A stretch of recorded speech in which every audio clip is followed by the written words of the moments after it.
એક જગ્યાએ અમારો પ્રોગ્રામ હતો, એટલે હું વચ્ચે વચ્ચે એમાં હું તો એક મહાત્માજી મને બોલાવેલા કે માયા ભાઈ कुंभ के मेले में जाना है, भंडारा करना है तो एक डायरा करना है। कारण के हमारे આપણે કલાકાર પ્રોગ્રામ હોય એટલે પૈસા બહુ થાય, વિડીયો જોઈ ગયેલા, बहुत रुपया आते हैं, भंडारा हो जाएगा वहां कुंभ में। એ પ્રોગ્રામ અમે ચાલુ કર્યો તો વચ્ચે વચ્ચે કોકના 1000 આવે, કોકનો તેલનો ડબ્બો આવે, કોકની ખાંડની બોરી આવે, એટલે બોલતા બોલતા કે એક તેલનો ડબ્બો ના થા ભાઈ નો।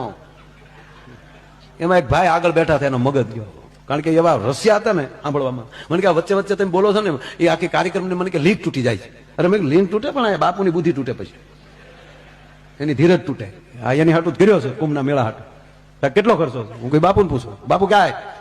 તો બાપુએ કીધું કે જો દેખો બેટા, 200 डब्बा तेल, 100 डब्बा घी, 50 बोरी खांड, 50 बोरी आटा। बोले कीधु जेटलू थाय लखी लो, विषमा फाड़ो नहीं, ऑल इन वन ही दाता थी गयो। तो बापू ने जटा छूटी गयो। बापू क्या बात है, करण का अवतार हो गया? उनको बापू हो गया।